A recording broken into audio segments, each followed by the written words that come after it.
When I wrote Process and Event together with Jan Söderqvist, I found it incredibly helpful to check in during that process here at Parallax. And it turned out at the end of the day, when the book was published, almost like half the footnotes, I mean, references in the book, referred back to conversations we've had at Parallax or in the intellectual deep web, rather than to traditional books.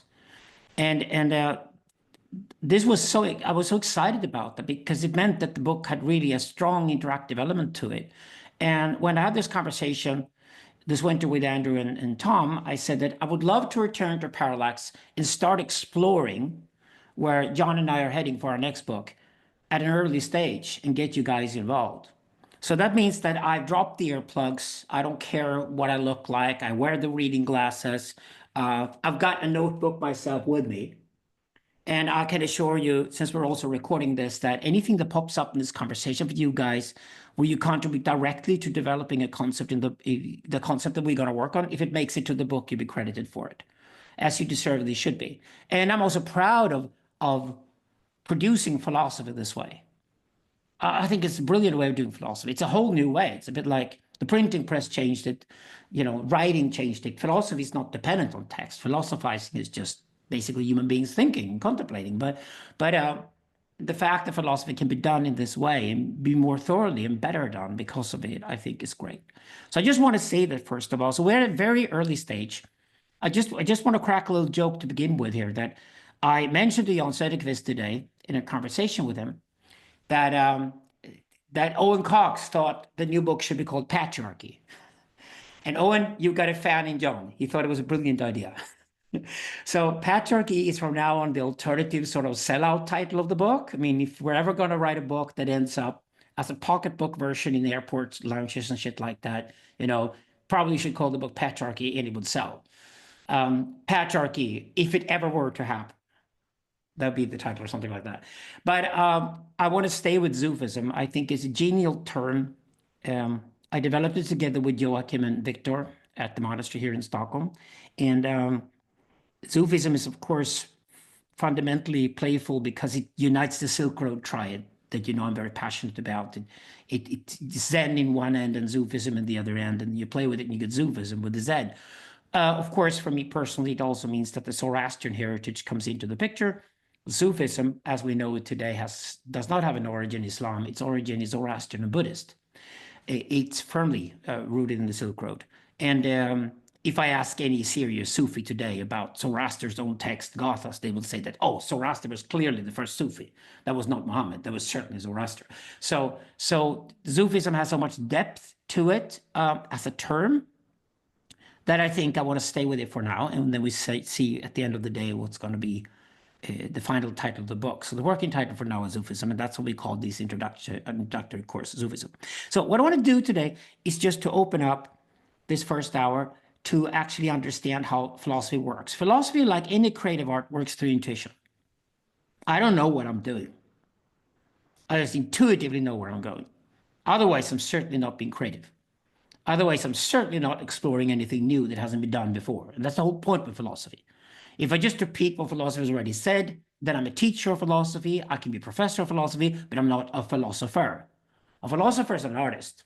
So a philosopher has to come up with genuinely novel ideas, or at least novel combinations of ideas, novel assemblages of ideas you've never ever heard before. Otherwise, the philosopher is not doing the job. Or a philosopher could also be somebody who kills a lot of shit out there, which is also part of philosophy. That's why philosophy tends to be underwhelming rather than overwhelming. It's not sensationalist. It's not hyping. That's why I'm skeptical about the Patriarchy book title and prefer instead to go with the Sufism book title. It's more low-key. But if you think about it, Sufism is a book title that will still last 100 years from now. Patriarchy could be over in 3 years' time. Philosophers try to be long-term. Actually, they try to be long-term way beyond their own death. That's why they do philosophy. And in that sense, the seriousness of philosophy, the quality it requires, the hard work it requires, the few that will understand what it's all about, the elite you're actually talking with or to, often elite for the future, because it might be that you're doing philosophy, you're doing it brilliantly, but nobody who's your contemporary understands what you're up to. Nietzsche was not recognized as philosopher until the 1920s, way after his death. Today, I would say that when we look back at the 20th century, it wasn't the existentialists, it wasn't the analytic philosophers that did the great philosophical work. No, it was the psychoanalysts and the anthropologists who did amazing work. We talk about guys like Lacan and Girard today as great philosophers. They weren't philosophers when they were alive. We talk about Marshall McLuhan as a great Canadian philosopher. Andrew should be proud here. Marshall McLuhan was nothing but a cyberneticist when he was alive. Nobody thought of him as a philosopher. But his work was so profound. He was just coming from another angle compared to where philosophy is usually located. And I would say after 1945, philosophy as we know it got stuck in dealing with the concentration camps. And what it did best after that eventually led up to Theodor Adorno's book, Negative Dialectics in 1965, but also philosophy then became basically a very Jewish exercise in the 20th century. Who else had the right to speak after the concentration camps, if not the Jewish intellectuals, the Frankfurt School and all the way on. And of course, they did a good job. I will probably refer to Derrida and Levinas in my work here, but my favorites are more thinkers like Deleuze and Foucault, who came in from the anthropologist perspective and brought anthropology into philosophy, and that's why we consider them as major 20th century philosophers today. So my ambition here is not to be academic at all. I hate academic philosophy. I think it's dead. I think it's been dead for a long, long time. I'm not going to flog the dead horse. I'm just tired of it. I don't care. I want to think freely. I want to express myself freely, but I definitely demand to be considered a philosopher because I do invent novel concepts that you probably never heard of before, and the novel concepts that also have become very useful. And even if utility isn't necessarily something philosophers have to deal with, the fact that what you do means something to others, for artists, for example, means a lot for us as a philosopher. And so that's the work has become productive on many levels. So I want to start this with the typical situation you end up with when you go and follow your intuition, you follow your flow, you follow your drive and desire to see where you're going next. And what always happened for me, this is my 7th book we're talking about here. So what always happened to me was that I always left the last book and said, I'm sick and tired of it. I've done it. I'm finished with it. The last point has been put there. The baby's been born. I don't have to, the great thing about writing books is that they're babies without diapers. So they're published and then they have their own lives. But I'm done with it. And then I sort of walk out and said, somebody else will pick up from there and take on the button, the relay button and take over after me. But at the end of the day, I usually return to the same point to realize that I'm the one who has to dig even deeper. And that's the point where I'm at right now after Process and Event. Maybe that is the big work we do, John and I. Maybe that is our metaphysics or whatever. Maybe that is the tomb. Okay, it looks like it. It could be that that's the case. But there's something even more profound to find exactly where that book left off. So to build from that book and dig even deeper is where I want to go with Zufism. So lay that out.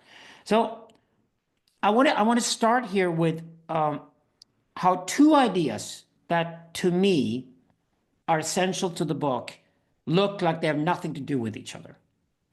And that's usually a good start to work with philosophy. It's like you just intuitively feel that these 2 things have nothing whatsoever to do with each other, and still, because they have nothing to do with each other, they're probably closely connected. I just haven't found that close connection yet. It could even happen to not you guys. We'll see.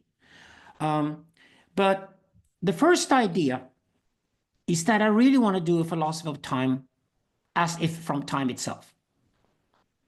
I don't want to be Heidegger. I don't want to sort of develop a Dasein, because my problem with anybody who's an existentialist, including Heidegger himself, he did existentialism better than anybody else, but the problem with all the existentialists is that they always assume a sort of constant state. The Dasein is like a constant state. It's like a certain state that the subject is located in. And the subject was always found in that state, and therefore everything else is then sort of built on that. But in reality, my I, if there ever is anything there to begin with, how Zen I am, there's nothing there. My brain produces a subjectivity, and membranic conditions, that there's an outside and an inside for this body to stay alive, means this body has to cephalize the brain, and it has to create a membrane called the skin around itself to separate itself from the outside world. So there's a certain self-interest within the membrane, and a certain self-interest within the membrane. That is the birth of subjectivity. As subjectivity is, the body itself is a subject. So even if that's the case, the Dasein isn't really there because there's so many different states. There's so many different states. And I want to explore those different states rather than assume that there's a fixed state. Because I think assuming it's a fixed state, by assuming that, Heidegger also ends up too close to Plato. Because Plato jumps to the forms and stay with the forms, and then he assumes that the forms are reality, which is kind of nice because then he can have tons of eternal forms and play around with them, but it's a dead world because the world is in flux. So subjectivity is in flux, and if subjectivity is in flux, then there is no such sober state. There's no sober Dasein state at all. And if there isn't, then that's a good place to do philosophy. And then I would suggest that instead of looking at the subject first, we just switch it around. We look at the substance first.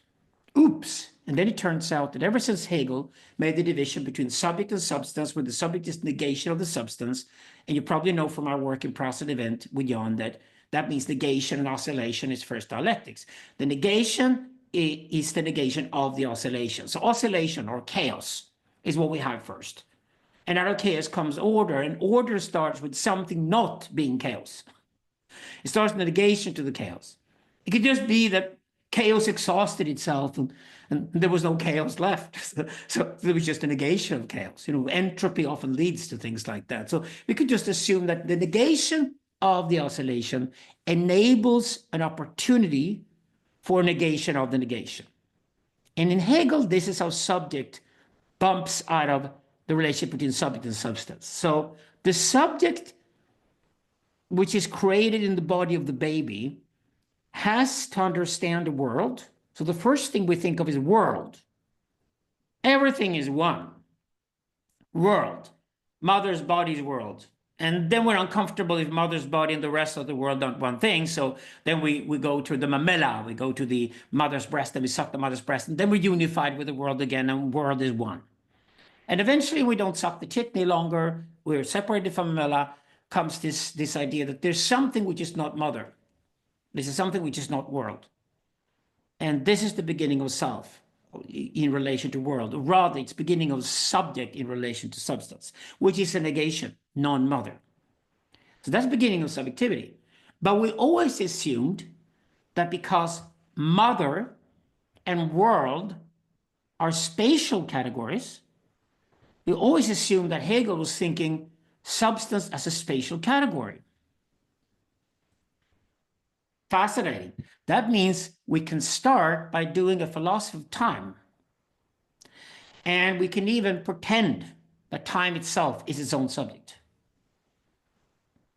What if we try that? What if we try to do a philosophy of time, where time itself is a subject rather than object, and then start to try to integrate that with how subjectivity is produced inside the membrane of the human body as a negation? We're allowed to play around with it because we're allowed to give each other passport names. As soon as somebody says, I'm not my mother, we can say, no, you're Andrew, or you're Alexander, or you're somebody else. We give names to these non-mother entities, and suddenly say, oh, okay, I'm Alexander, okay, I'm Andrew. And then we said, well, if you don't do what I tell you, Andrew, I'm going to beat you up.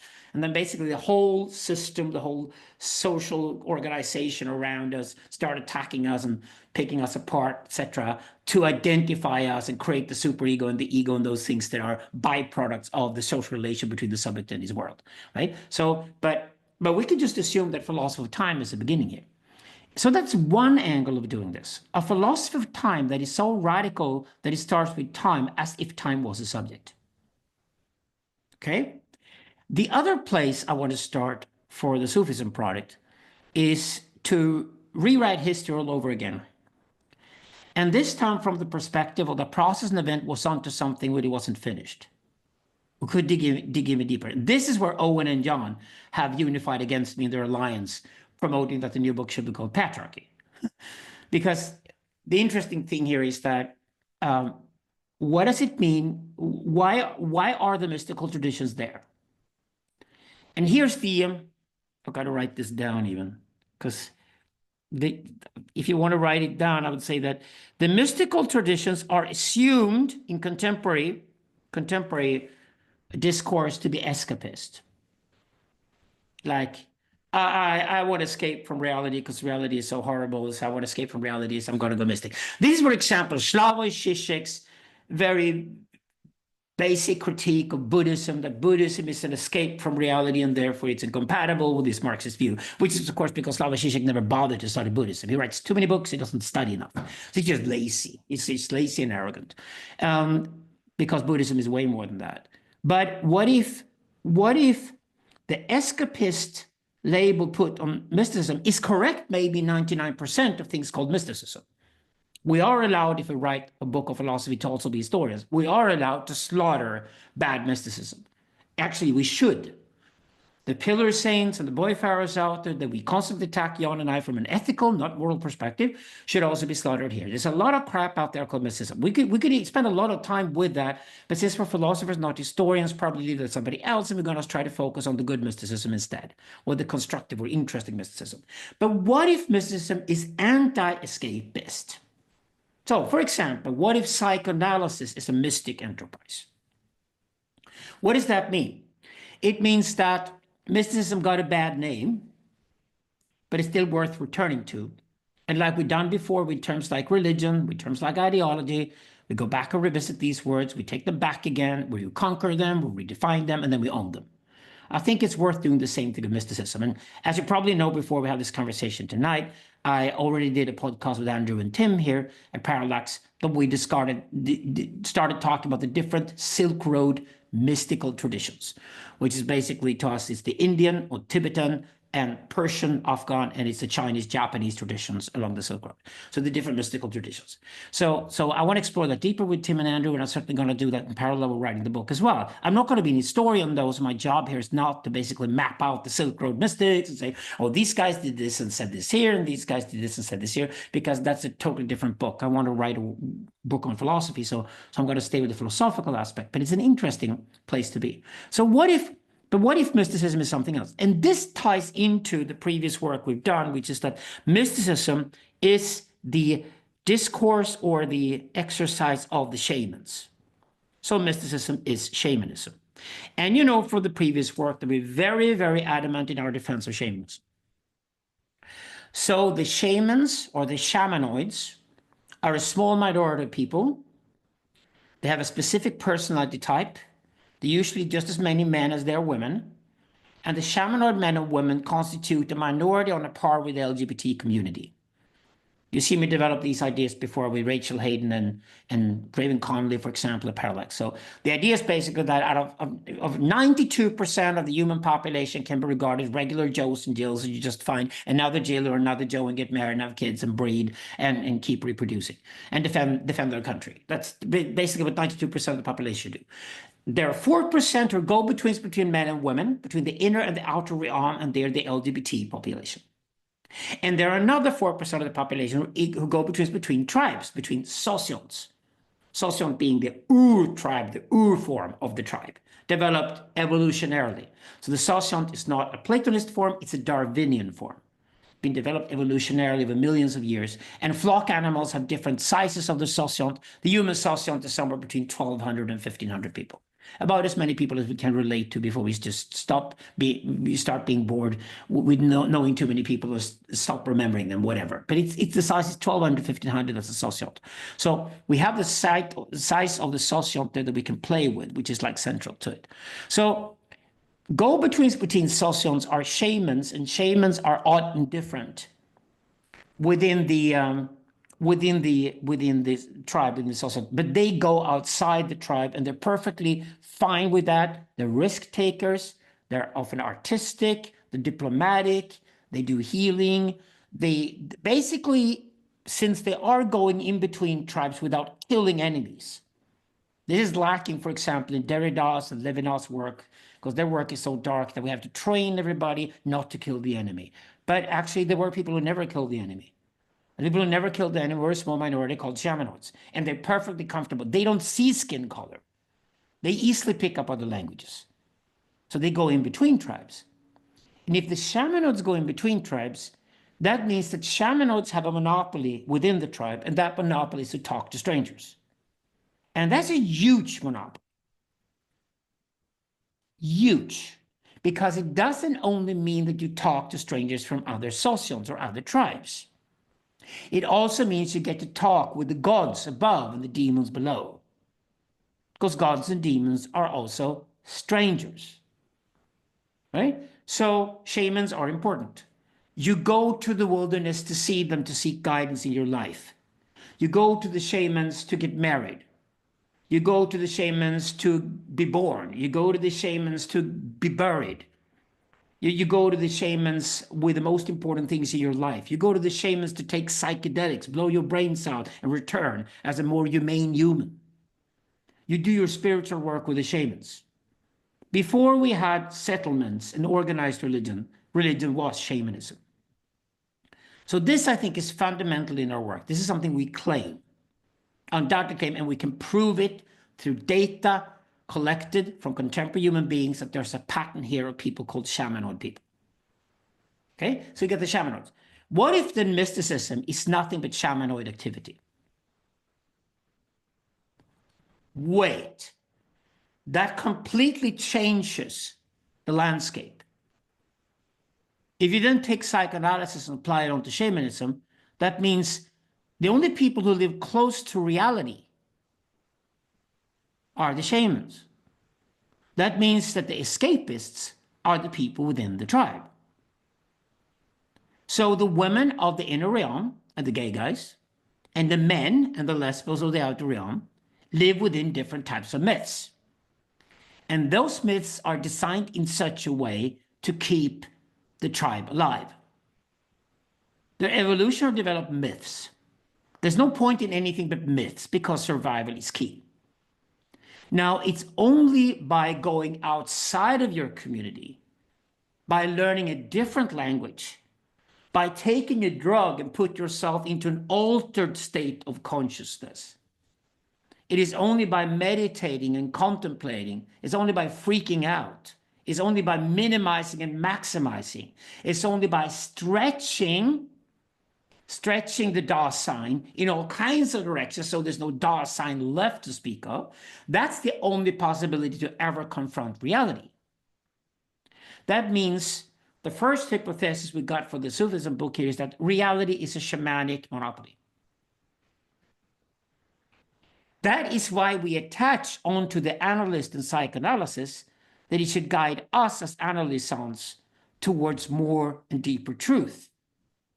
So the truth-seeking process has nothing to do with science. The truth-seeking process is all about going out into the wilderness and start to see the world from a different angle than the one you were born into and raised to see the world from. So you start questioning the worldview that was forced upon you. So I would say this ties into the work that I did, for example, here with Andrew. We did Sweeney versus Bard, this crappily produced but very intense podcast that we did leading up to the Process and Event book. Well, actually, we started doing it when I was still writing Digital Libido, I think, during the Corona years. But we had Hammerich as our favorite guest. Some of the other guys here were guests too. And in those conversations, we went back there as well. Let me see. So I pick up the thread again where I was taking off. Maybe you want to help me out, Andrew, where I was going. Yeah. Yeah, it was a crappy podcast, but it had content. Let's put it that way. Thank you, Owen. But anyway, and this is kind of crappy today as well, but that's on purpose because we're doing research here. We're not presenting anything. But the interesting thing here is that if the outside position is the only position from which different views, parallaxes, can be viewed, parallax, that's where it comes in. So you can look at the same thing from different angles. And you cannot see truth unless you look through parallax. This is Slavoj Žižek's way of doing Hegelian dialectics. It's absolutely correct. That's why That's why this studio is called Parallax. This academy is called Parallax. So by looking at things from different angles, we can start seeing something. And only there can we start seeing truth, because truth is fundamentally dialectical truth. So if that's a shamanic prerogative, then that means that mysticism, once we clean it from all the garbage, that mysticism is fundamentally the pursuit of truth in the deepest and most meaningful sense, in an uncompromising way, including hard work if necessary, to then find a position where truth can be viewed, as Tim Pickrell says. The truth can be viewed, it can be seen. You can see what is true compared to what is false, what is true compared to what is lie. And I think that's a good starting point to do the whole mystical endeavor that's part of the Zufism book, is to look at it that way. So there's a pursuit of truth in the mystical traditions, I think, going beyond. Yeah, what I was going to say about Sweeney versus Bart. Here's where we connect again. We did a very, very important distinction. I know we were a bit vulgar treating Sutra and Tantra as a division, but it really helps. If you really boil down the Sutra Tantra division, and if you boil it down to not an Indian version of it, I would love to call it a Peruvian or Mexican version of it, because you think more like a priest who walks out of the temple and stands at the top of the stairs and declares the official truth to the people, which is, of course, the official truth of the sociant, of the inside of the sociant, the official truth of the outer and inner realms. That official truth is that the sociant is everything that counts, and all the men here must be ready to die for it, and all the women here must be ready to reproduce and sacrifice their lives through childbirth. So fundamentally, the sociant, the priest will tell them the truth, the mythos, that keeps the sociant together and defends it. So the sociant can be reproduced and defend itself. That's what the priest has to speak from the stairs to the temple. When the priest turns around and walks into the temple to see the other priests, then inside of the temple, that's where truth resides, ultimate truth resides. And the ultimate truth must stay as a container inside the temple, because if the ultimate truth is opposed to the survival of the sociant, it must never leak out of the room. So that's why what we did in the Sweeney versus Bart with Hammerich was that we just basically explored what does it mean to have a Tantra and a Sutra, because the Tantra and the Sutra were wiped out in Islam and Christianity, and the tragedy of Western culture is that we don't have a distinction. And at least I then claim that in Christianity and Islam, they're both cursed by being cults of transparency. So the cult of transparency is that there has been a specific event, and this specific event, either Muhammad or Christ, the specific event has changed history forever. And after history has been changed forever, God has become totally accessible at all times to all believers. So that anybody who's a Muslim or anybody who's a Christian can speak directly to God. Imagine Jesus Christ as the guy who likes everything you post on Facebook when nobody else cares anymore. This is the Christian myth. Of course, it's rubbish. And of course, people knew it was rubbish. It was total religious theological populism. And people couldn't relate to it. So Christianity, Catholicism had to return to finding saints and inventing saints, starting with the 12 disciples of Christ and then moving on to other saints, men and women and Virgin Mary, whatever, and having all these different saints that people could talk to, who could then talk to God on their behalf. Because human beings are programmed, they're born, biologically designed by evolution, not to speak to God directly. You go to a priest or a priestess, and the priest or the priestess then speak to God on your behalf. And therefore, when you organize religion and you spread it out to the masses, and you got to have priests and priestesses that don't die all of a sudden, you invent icons, saints, and you then create an iconology, which is, of course, what polytheism always was. Polytheism and monotheism are not opposites. They're always in parallel. Polytheism is what people want. Polytheism reflects archetypology. Polytheism reflects men and women. Polytheism reflects men and women as different from one another. Trans people also need their fucking icon. They have their own icon they go to, San Sebastian or whatever. So the whole iconology the whole polytheistic spectrum, the whole pantheon, is full of people you can go to and talk to. And the only reason why they had to transcend their own death was that it was too costly for religion to constantly invent a live priest and priestess who could talk to everybody who followed the massive religion.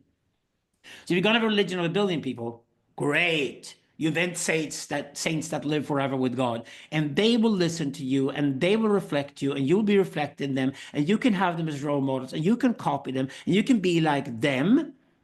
You know, in case your dad, your mom doesn't work any longer, you go and find your fucking saint, and then you pray to your fucking saint, and then you're okay, because then you have an archetype you can follow, and that keeps society glued together. But at the end of the day, they then talk to God. God is always, you can never talk to God directly. And the point with this is that I think fundamentally we have to understand that that's still valid. That's still the case. People are still looking for idols and icons everywhere they go. And they can have those icons and talk to and relate to, but they can't relate to an abstract concept like God. So if God is the concept of the priests themselves, the only people who truly believe in God, whatever God is, the only people who really do theology are the priests themselves, to themselves. So they have their own cult, their own religion, which is the inside of the temple. And the outside of the temple is where the priests go out. And then when the priest goes out, there has been a designed message about the state of things declared to people. You know, it could even be that the priest writes to the king and says, you're going to go out and give the speech, which is probably even more populist and even more what people need to hear, because the king is probably more of a simpleton. He's younger, stronger, but also more stupid than the priest. And sometimes you just save the priest for being the last guy to really save you when you need to, because the king is probably what you need every day to say hi to people and give them a hopeful message. And that hopeful message is always, I'm going to keep the country, I'm going to keep the city, I'm going to keep the nation, I'm going to keep the tribe together. Right now, it's King Charles in Canada, keeping Canada away from America. King Charles is more popular than ever because of Donald Trump.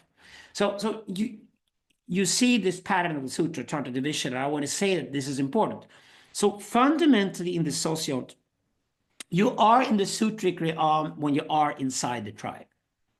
If I'm the outer realm of the tribe as a man, I am in a sutric realm. And the story I'm being told and the story I'm retelling is really the story about how the outer realm are going to protect and provide for the women in the inner realm. And then we get to fuck them. And we're proud of what we just did. And the women in the inner realm are sitting there waiting with their pussies, you know, and having a few kids around and picking a few berries and adding a few vitamins to the steak. And they're waiting for the men to come back home with a big steak and throw up the steak on the table. And then they can eat steak together. And then she opens up her pussy and she fucks the dick because he has provided for her and he has protected her. And she's alive for another day so he can breed and have his children.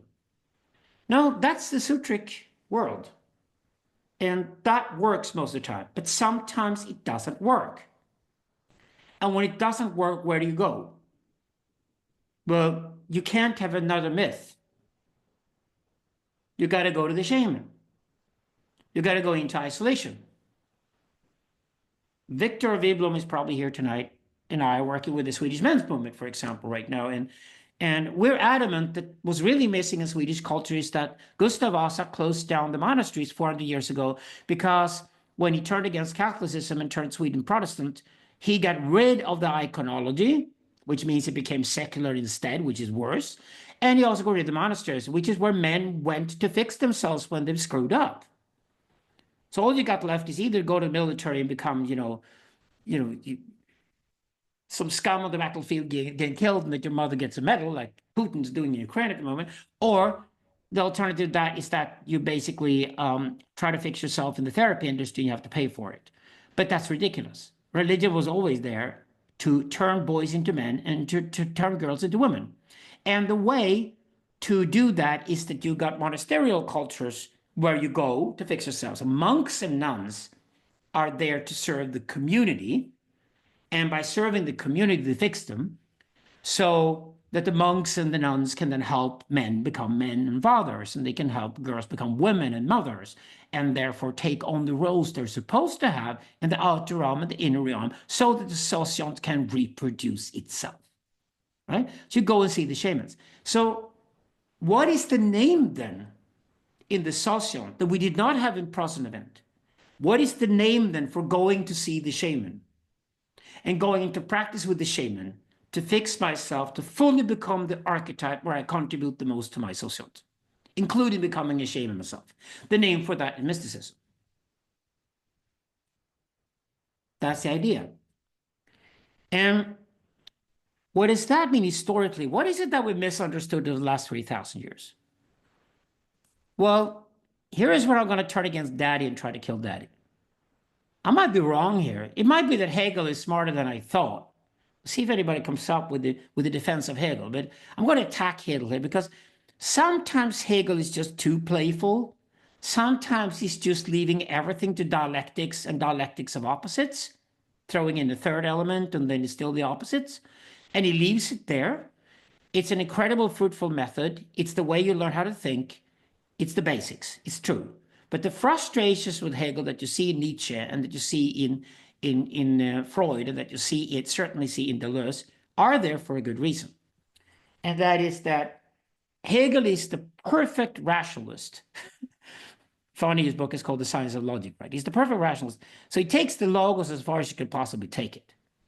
And that name is narratology.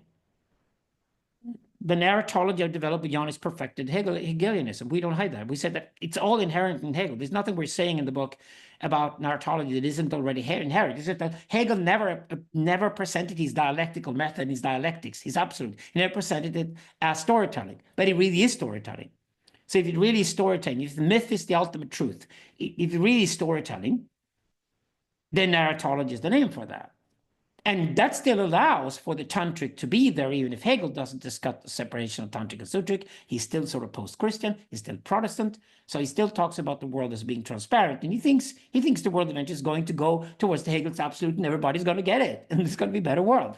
Well, obviously that wasn't the case, but that's Hegel's game. But here's the problem. When Hegel says that the universal, which in today's world is more important than ever, the 21st century is not about climate. It's not about the environment. It's not about the war between the sexes, which is ridiculous. It's not about any of those things. The 21st century is all about the nuclear bomb.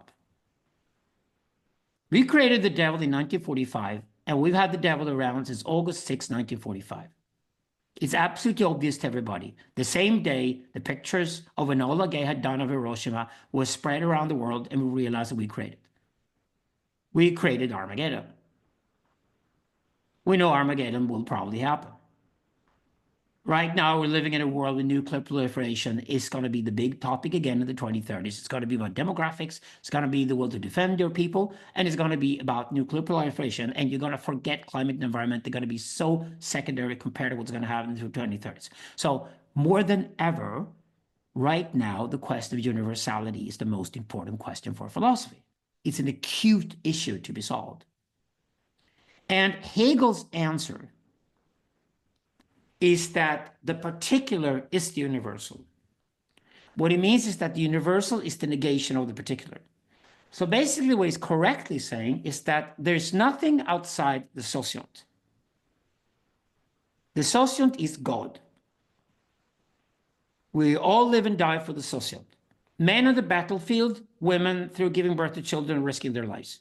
So if a woman risks her life through birth and a man risks his life on the battlefield, when they risk their lives for the sociant. A flag. I think guys like Owen, if he's around here tonight, he probably loves the idea that nationalism is actually the modern form of paganism. So paganism already exists. So Christianity is over and done with the Western culture. That's exactly why nationalism is so interesting, because nationalism was always pagan. It was against Christianity.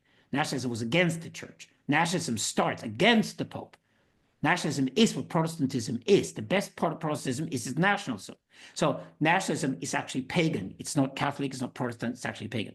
But what we mean with that is that we live and die for the social. So we're biologically pre-programmed over hundreds of thousands of years, shaped by evolution, into defending the social. And as you know from Process and Event, the question we're asking in that book is the question, so philosophy's most important question should then be how you extend the loyalty to the sociant to larger populations than the sociant. And contemporary historians show again and again and again how the attempts at creating permanent settlements and different kind of arrangements, towns and eventually cities, where larger populations of the socions got along without killing each other constantly, failed again and again and again. So as humans went from nomadic to semi-nomadic, it was quite logical that in some places where a lot of food can be produced in a very concentrated manner, for example, in river valleys in Mesopotamia, at the marshes of Mesopotamia, the Nile Valley, eventually in the deltas of China and India, you see traces of people who have a large enough concentration of people, so they start exploring ideas together. You have similar tendencies in mountain valleys in the Americas, in parallel, Peru and Mexico. So the birth of civilization is that you get concentrations of people who are semi-nomadic. Eventually, Göbekli Tepe becomes Ur, right? But it takes thousands of years for this to happen because these products fail all the time. And the interesting question for me then when we develop process event, you remember for conversations of parallax, it's firmly in the book, is that means that the axial age has been completely overrated and the Bronze Age has been underrated historically in this history of philosophy. And that means that in the history of philosophy, the Bronze Age raised the really interesting questions that philosophy should primarily be concerned with. And that question is, how do I create a loyalty to something larger than socialism? And funnily enough, after 1945, after the concentration camps, after the massive failure of modernism, after modernism was dead in the sense that we had not changed at all, we were the same fucking rascals and barbarians we'd always been, and we just got industrial methods so we can kill the enemy on an industrial scale. Okay, we're the same rotten shitholes we always were. So if we're those assholes anyway, and civilization hasn't really tamed us at all, then that proved after 1945 that I had to go back to these questions. And what's funny is that when I read Derrida and Levinas, I understand their passion. And when I read Adorno, I understand the passion in these Jewish thinkers in trying to come to terms with the world after 1945 in one giant. How to start with, do we never repeat the concentration camp? Which is then the parallel question of how do we lock up the bomb for good? So the devil is out in the open. I mean, the devil is the genie out of the bottle. And we don't have a God. The devil is out. And the only God we can turn to is the sociant. And we're back to rebuilding the same question again, which is, could there be sociant plus? And what we're discussing in the book is that Christianity and Islam are then gone. They won't survive. And we go to Zoroastrianism and Judaism. It's at least in Western culture, we start from there, with a Persian Hebrew axis that actually did take the question of larger population than sociant seriously. And the Jews invented the nation, and the Persians invented the empire. And those are ideas that, at least temporarily, as myths, always live temporarily, as myths have survived and worked. And because they have worked, we've created a world of 8 billion people today that at least yet haven't thrown each other into concentration camps and gassed each other to death. At least yet haven't thrown bombs at each other to do exactly the same job. So there's something that, which is the argument of process events. So we have something to build from and reinstate philosophy where it should be located. And it should be located in the tantric understanding of the human psychology, to then have a sutric presentation and create a myth where people don't kill each other, but rather try to stay peaceful with each other, and create larger units than socialism. So it's a good pagan question to ask today. Reformed paganism today would say, well, what's larger than tribe? We'll go back to that question and stay with that. So that's process event. So the question is, now we go deeper into that, and we go deeper into the mechanisms that make that possible.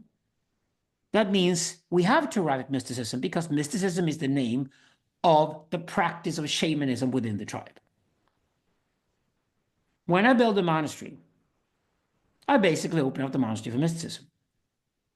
And then the question is, can we again go back to the Bronze Age and the Bronze Age wisdom and maybe find something that's missing to prove Hegel that Hegel is wrong? Because all Hegel is saying is that there's nothing larger than sociant. And all you can do in Hegel's world is to recognize that there's sociants struggling with other sociants. And all you can do is to decide that one of the sociants is the model sociant for the other sociants. That's all you can do with Hegel. Karl Marx tried to create something larger than that. He failed because he based his philosophy on Hegel. The results were horrible because the results of the attempt to create something larger than sociant was an enforced sociant through dictatorship, through Stalin and Mao. And that was like the worst thing we've ever seen. Well, competes with Hitler, but you know, the worst things we've ever seen, we have seen in the last 100 years. So the question is, what if Hegel is wrong? What if the particular is not the universal at all? What if Hegel is missing something completely? What if Hegel is too Protestant? What if the particular isn't the universal at all? It's like saying there is no church. There are only congregations. And only one congregation, preferably the congregation in Rome, I guess then, because they dictate. The congregation of Rome is the model congregation, and the church is nothing but the congregation of Rome and its copies. As if there wasn't a church. That is Hegel. Hegel leaves no space for anything beyond that. He says that that's it. And we agreed with him in Process Event. We didn't go beyond that point. We didn't see it happening.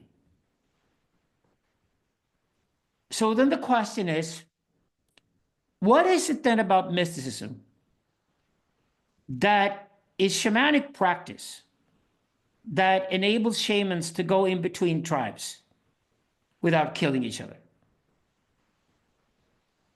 Well, I kind of know the shamanoids are good at picking up languages and learning languages quickly, don't we? We assume we do. What if that's not the trick? What if there's something going on beyond language? Means the next dad I'm going to attack in this book, with your help, is going to be Lacan.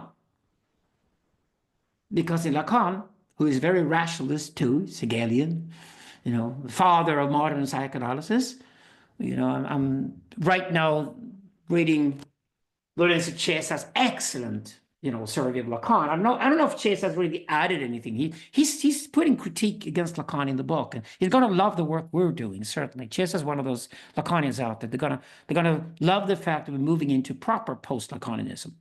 The lesson got to read were, of course, frustrated with Lacan in the sense that Lacan was too rationalist and too wordy, and there were too many concepts thrown in there. And eventually there was just too much in there. Yeah, the Oedipus complex, the electric complex, they work, they happen, they kind of general. But again, subjectivity is too universal in Lacan, and subjects aren't as different as they are. They're not even different over time in the sense they should be. And therefore, Lacan is too rationalist, and therefore there's something lacking. And I think it's lacking in the fact that Lacan says that there's nothing outside of the symbolic order. And what he means with that, there's nothing outside of language. But what if there is a symbolic order without language? Sounds weird, doesn't it? Because language and mathematics are the symbols. They are the logos. But what if there's truly something beyond that within the logos itself? That's when it gets really weird. But it means that I would argue that shamans have primarily met stranger shamans, shamans from other societies than their own, through a shared mystical experience. And that shared mystical experience is so profound that there's an agreement, a knowledge, a gnosis happening, occurring between them, that then gives them the time to learn each other's languages and then go back into the linguistic world and the symbolic world and start communicating with each other and sort things out in a rational manner. But there's something much more profound going on in the mystical experience, which is deeper than language, which is beyond language, and let's call it transcendence. And I've talked a lot with Thomas Amrick before in my conversations with Andrew here as well about this. You probably remember that we had these conversations in the past. And it was part of Digital Libido, we wrote the book, was that the critique of Lacan fundamentally, I returned to my previous critique of Lacan. I haven't attacked Lacan straight on, but I've said Lacan is too limited. And Lacan is too limited because he ignores the enormous power of instinct. He's too rational, remember, he's too logos. He ignores the enormous power of instinct, and therefore also ignores the enormous power of transcendence. So I want to go back to Digital Libido and the four different drives. There's pure drive itself. There's desire. And there's instinct and there's transcendence. And in a way, that means that the instinct is the first category, is the animalistic side of what it means to be human. We're truly, truly animalistic, which totally overpowers us. It's the pathos. It's the sex drive. It's all coming out of this. It's operating through instinct. Then there is pure drive itself. And pure drive itself is just this monotonous energy that goes on and on and on. And it's fundamentally the death drive. It's fundamentally the motido. It's fundamentally the confusion of the motido, which makes us believe it's a libido. So the denial of the motido is the libido, and that's fundamentally drive. And that's why of the four drives, there is a drive called drive.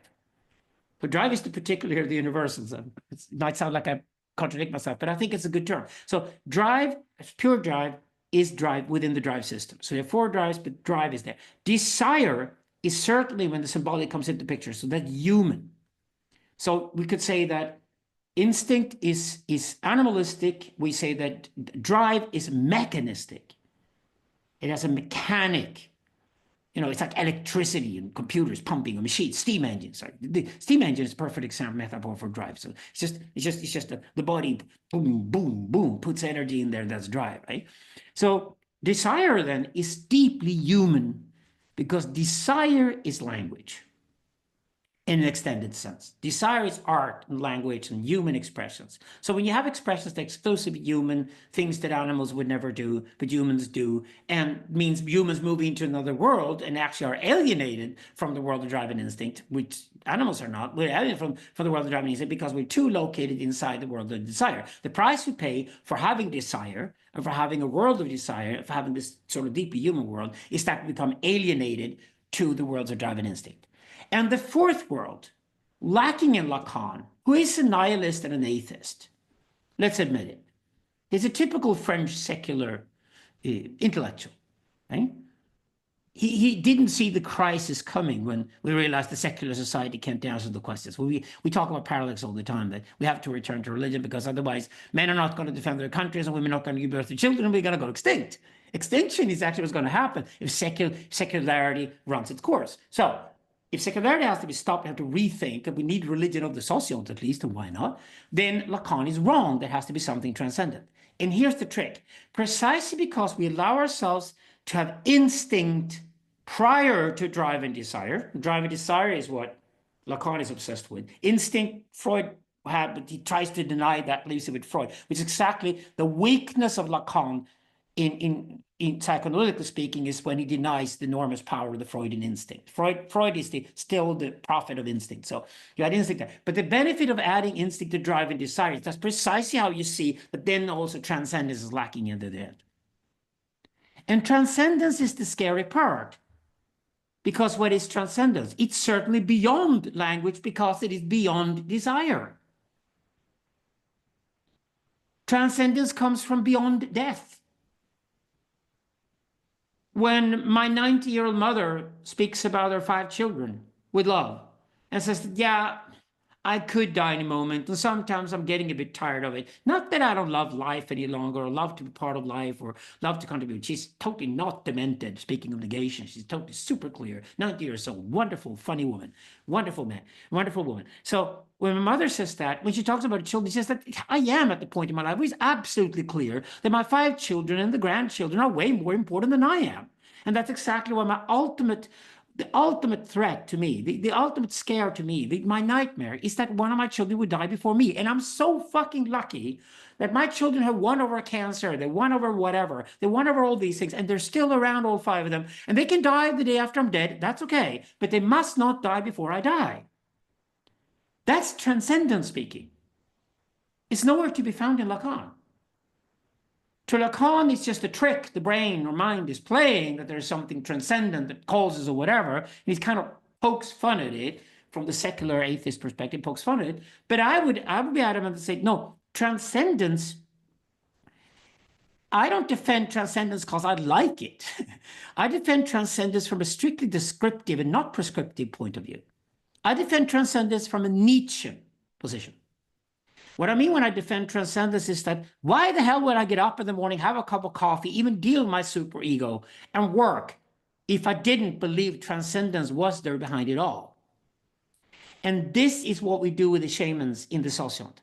we project transcendence, the power of transcendence, onto the shamans. And this is why we even go to the shamans and expect the supernatural to happen, the extra to happen, the extraordinary to happen, that cannot happen if I stay within the sociant. Like the other guys in the sociant will tell me when I'm sitting there around them, listen, you need to go and see the shaman about that.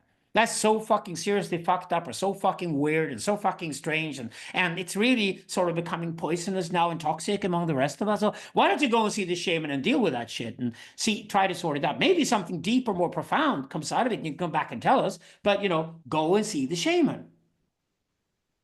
And that's exactly why civilized cultures, not Sweden, civilized cultures have monasteries. I want the monasteries back. I want monasteries for women. I want monasteries for men. And don't ever mix men and women in the same monastery, because that's called a household. And that's when they start breeding. There's a reason why men and women are separated when they live in monasteries. So they can't breed, because they're not supposed to reproduce. They're supposed to enhance reproduction by being supportive of the reproduction process. They're not supposed to defend the country.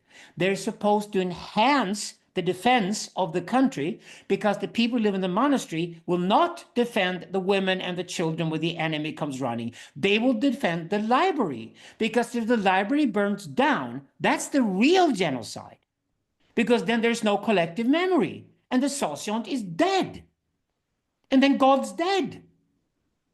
So, yeah, it's sort of, I get so inspired talking to you guys this way, but it's very confused. You can see it's really just a drawing board you've been pulled into.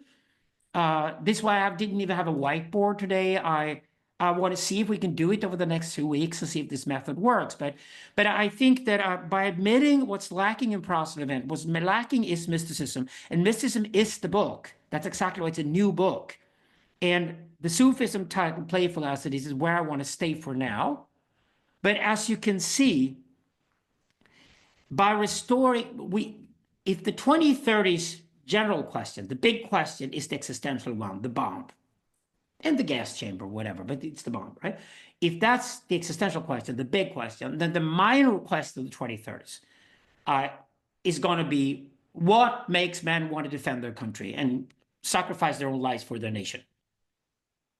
In what way does paganism need to return as nationalism? Otherwise, we go extinct. Because what I tried when I did a podcast here in Sweden, Max Willman, he's an amazing fighter pilot. He's like the superstar of the Swedish army. He's incredibly handsome, 39 years old, father with 3 kids, perfect. It's just he's the perfect king, perfect chief, right? So I can just be really pleased with him. We just released our first episode today, got 17,000 views the first hour, so it just went viral there in Sweden.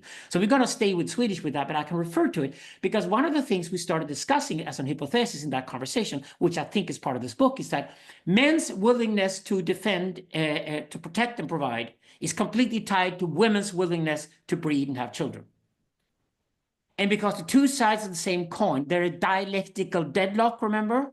That means that women will not start breeding and have children unless men are willing to defend them and provide for them, and men are not willing to defend and provide for women unless women are willing to breed and have children.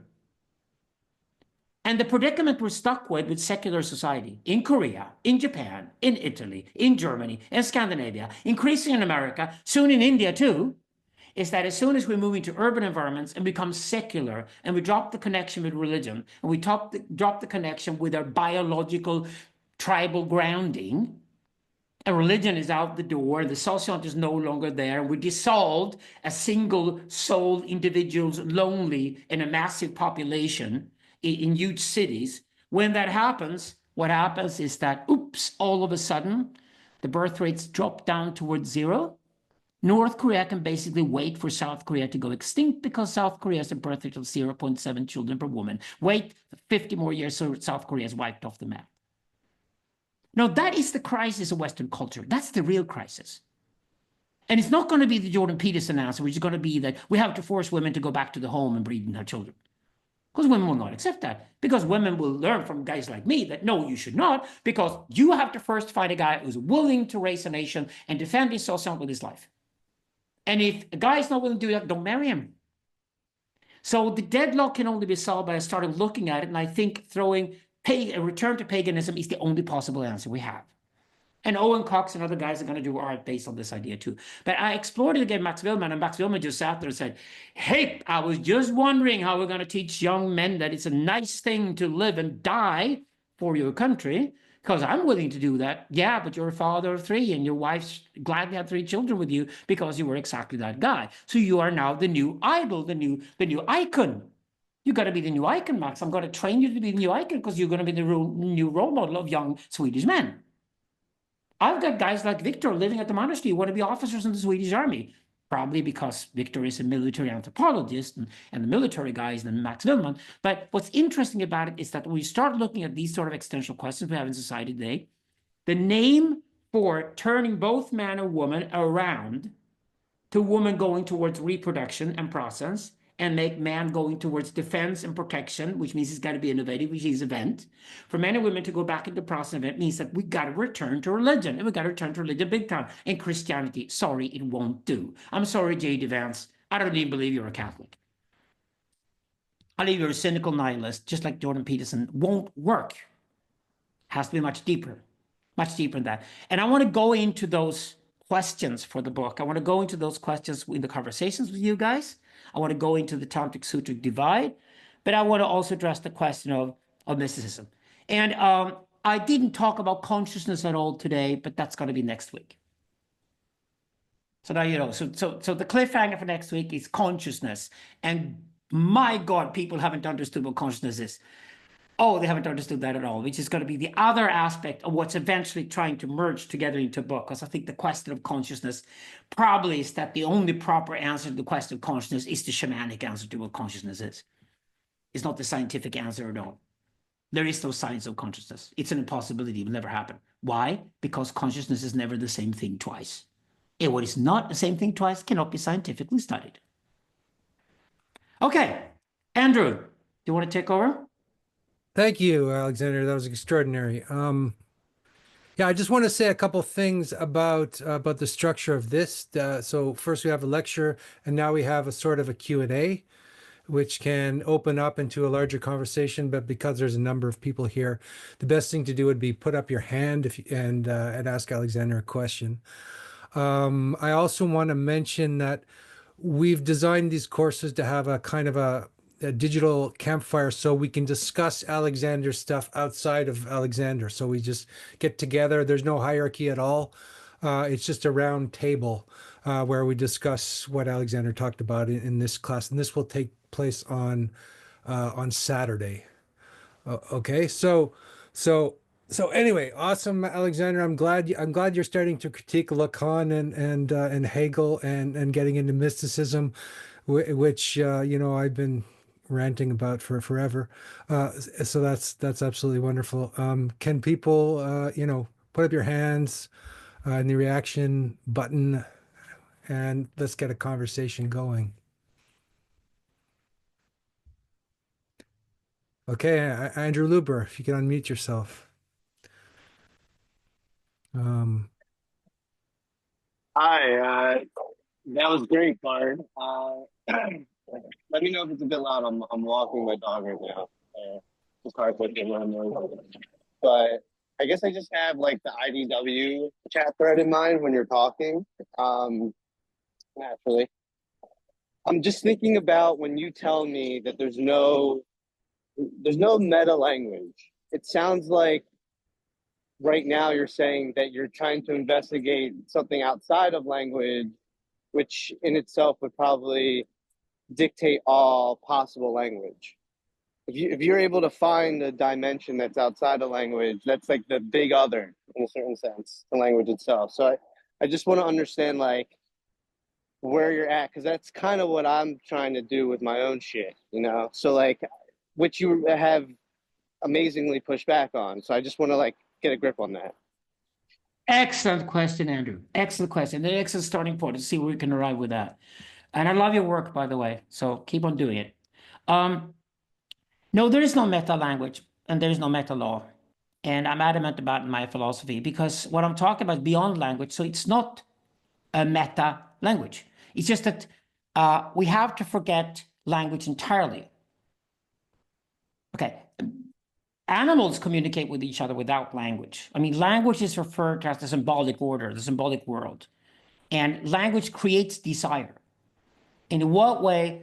The desire of the object.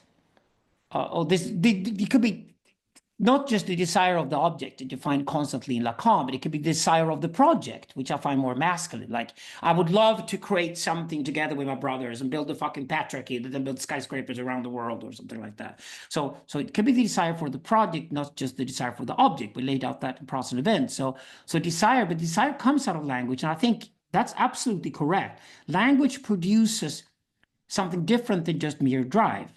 And it's not instinct. I think Lacan spent his time and his energy reacting against Freud because Freud could also have been quite finished with instinct, or biologists did a good job with instinct. So it wasn't necessarily something Lacan was interested in. It's not that Lacan said this isn't instinct. He just said that he wasn't interested in it. He was really interested in driving desire. And funnily enough, Lacan started his career working with desire for like 30 years and then moved on to drive. And the old Lacan, the old wise Lacan, was the one who worked with drive. And that's why he became more of a reclusive when he was older. And when they called in Lacan in the spring of 1967 in Paris to lead the French Revolution, whatever the students were calling, he just walked into the room, he looked at the audience, said, I know exactly what you want me to do, and I won't do it, so fuck off, and then he left. Because he just saw that they wanted him to be the big other. And his work was aggressively against the idea that there's a big other. So what I'm saying is that there is something beyond language I want to get to, and we have worked with in Digital Libido, and we call it transcendence. We sort of left off with transcendence there. We didn't return to transcendence in Process and Event. Others would say that there's a truth as an act, there's a truth as a fact. And the truth as an act is our term taken from by you. This is the act of, I am truthful to myself. So for a woman, that could mean that I will give birth to children because that's how woman contributes her half to the pie. And the man says, I will defend my country or my tribe with my life if I have to, and provide and work hard like hell to provide so women can give birth to children because otherwise it will not survive. So when those instincts are there, they come from that point. But it's when I say that I'm happy to die as long as my children survive me and they can become who I was. Then the reproduction is no longer reproduction. Reproduction has moved into transcendent states. You transcend the reproduction. And it's precisely the transcendence of reproduction that makes it possible for us to see that the feminine energy goes towards the process and the masculine ambition goes towards the event. And therefore, the two can meet and you can combine process and event into one shared metaphysics with the masculine and feminine together. Taoism does it. It's called yin and yang, for God's sake. So it's Shiva and Shakti in Shaivism and Shaktism. So you find that constantly being repeated. So we're okay with that. But I would say that when I say beyond language, I mean literally beyond language. There is no meta language. I'm looking for something where language is dissolved. That means it is impossible to communicate the tantric experience as sutric. It means that the truly mind-blowing experience is impossible to communicate. And I'm going to go into that next week when we do our second hour together, because I'm going to go into why the Dasein fails, because the Dasein cannot exist as a constant state. There is no constant state of subjectivity ever. And I'm going to go into the opposites of pure experience and the infinite now, which are the two extremes of human experience. And we can start looking at the whole spectrum of human experiences that exist. And we start looking at those spectrum of human experience. Then we realize that, okay, but in the pure experience and in the infinite now, nobody's picking up a book and nobody's even talking. Right, because there's no subjectivity involved. Subjectivity occurs in between the most extreme experiences to try to keep the world together. And that is what subjectivity is. So subjectivity is fundamentally dialectical. And therefore subjectivity occurs, ties in with language. It formulates itself through language. But there is no beyond language. Good question, Luber. And keep on digging into mythos. Keep on digging deeper into what we from now on call in our work. I think Luber and I can take co-credit for inventing the term. We call it mythonomy, because the word mythology is already borrowed by storytellers and turned it into a dirty, nasty word. But on the other way, you couldn't say logology either. So you have to say logonomy and you have to say pathonymy. But if you're going to dig deeper into mythos, you have to call it mythonomy. If you're going to go deeper into logos of what logos is, you go into logonomy. You're going to deeper into pathos, you're going into pathonymy. And we're going to do it in the next book, clearly. And I want to co-credit Luber for having invented those terms. Thank you. Thank you for the question. Thank you for answering, and that was great. Yeah, thank you. Sure. Cool. Okay, we got Victor next in the lineup here. Yeah, I just want to ask if you could fill in the gaps because the last one is called Dialectics of Philosophy and Religion. It was more like philosophy and war, let's say. So if you could fill in what I'm missing about like the headline and the actual content of this. Okay. I think it's certainly philosophy, and I wanted to start heavy on philosophy the first session today, because that's easier to start from for me.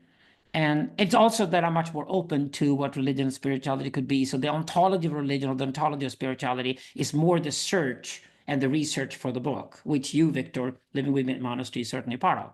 So, but what I mean is that the call for religion, return to religion, that I did emphasize, that secular society is failing, and that men will no longer go to the battlefield and women no longer birth children unless religion returns. And I think the religion that has to return has to be pagan. And the fact that we say that is really about religion.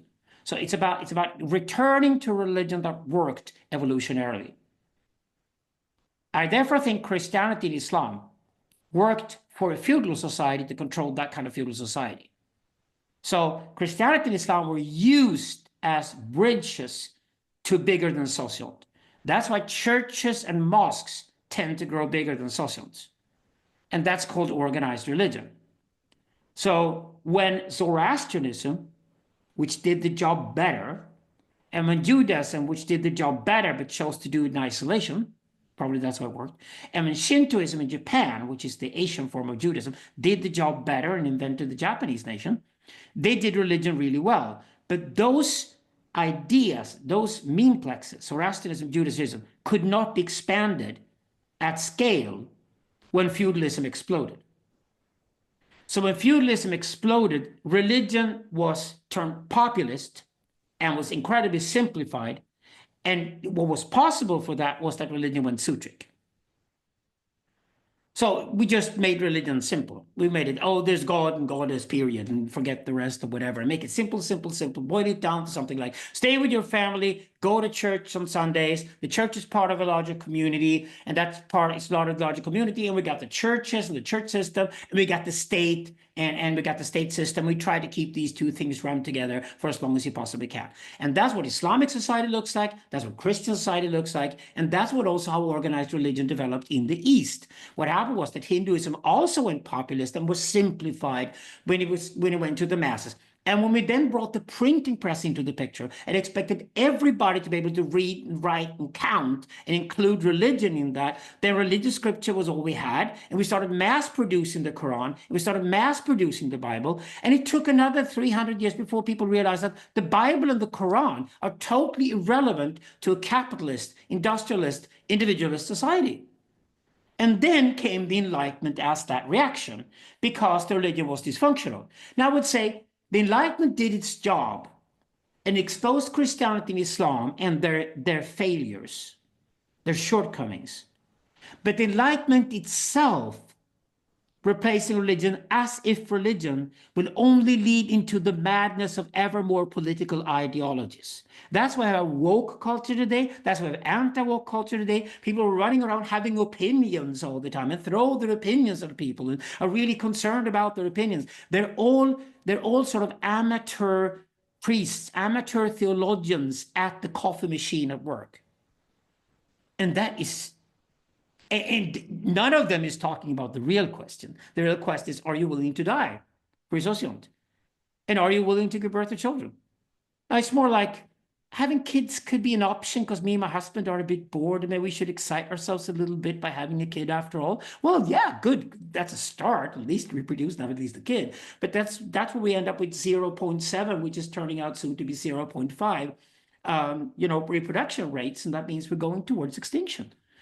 We're not going towards our population, we're going towards extinction. And if that is not a screaming religious question, then I don't know what religion is. Philosophy can't answer that question. It's a religious question. And for women, it's definitely spirituality. because women do not separate sexuality and spirituality. The question is then, is this a spiritual question for men? And you know Victor perfectly well, that's the question we're trying to answer at the monastery. What does it mean to be genuinely masculine spiritual? What does it mean to be spiritually engaged in our own destinies as masculine subjects? So I want to address that question. So that's where we're going. I hope that answers the question. So we got to dig deeper into it. And as I said, we have 2 more sessions left. And I left about an hour each for the other topics that I want to address in those sessions.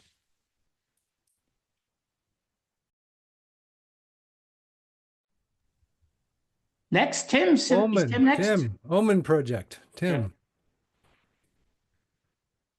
Yeah. Hey, Bart. I don't have a question, but I want to highlight 2 things that you brought up in relation to the local and the universal.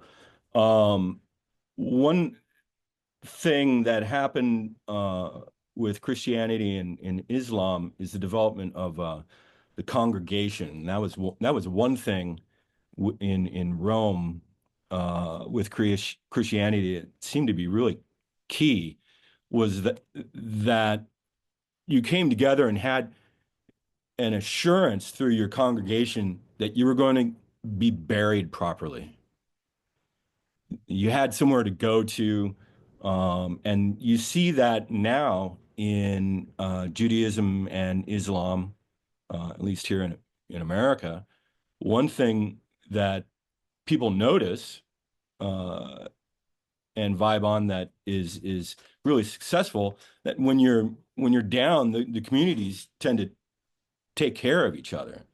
They take care of, they make sure, they check in on you. And a pope doesn't do that. The pope's not going to show up and make sure you get buried properly.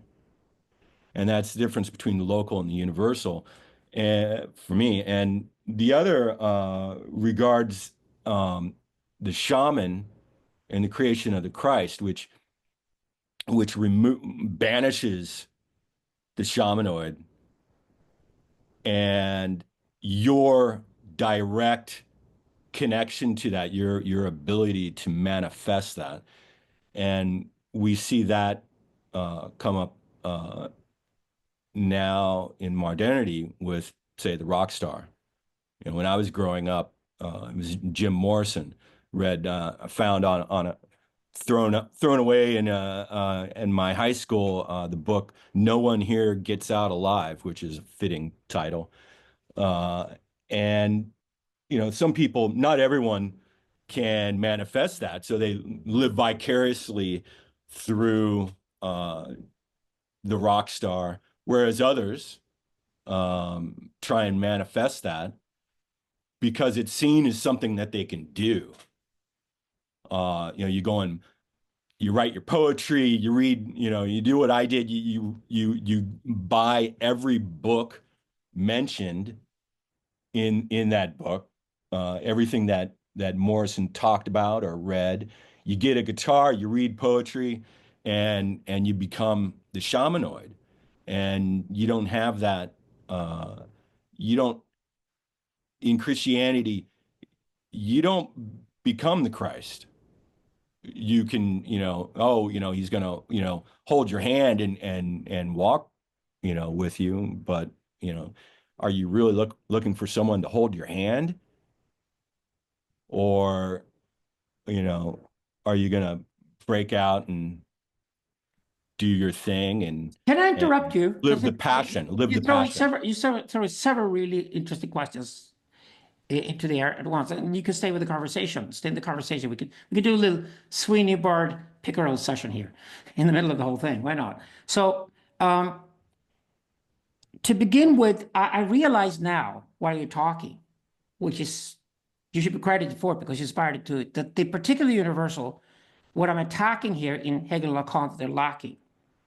Because Lacan also buys into Hegel's assumption that the particular is the only way to do the universe, is to do it through a particular. I think what's lacking is to understand the universe is fundamentally communicative. What's lacking is a Marshall McLuhan perspective. The point with the universal is that I have a communication with somebody from a totally different socium than my own, and you know what? We're not killing each other. And that's why that has to be a practice between shamans, because they're both excluded from their communities. Like, they take pride in that they're excluded, but they're forced out of their communities too. We force the shaman to go out in the wilderness. If you find somebody with shamanic trait, we say, no, you're excluded, and we'll kill you and turn it scapegoat unless you literally escape rather than being a scapegoat. So the shamans are out there, so they meet and they kind of are aligned in that they're both being thrown out of their communities, and that's how they get together. And they get together and they have no reason to kill each other, but since they don't have a shared language, they would kill each other, because the lack of language, they would kill each other unless they developed another form of communication. And obviously cultures that have psychedelics or anything like that, and then the imitations of psychedelics are deep meditative, contemplative practices that take much longer, but that you can do instead of doing the psychedelics. So, for example, the shared psychedelic experience to me can often create an enormous sense of intimacy between two people who don't even speak the same language.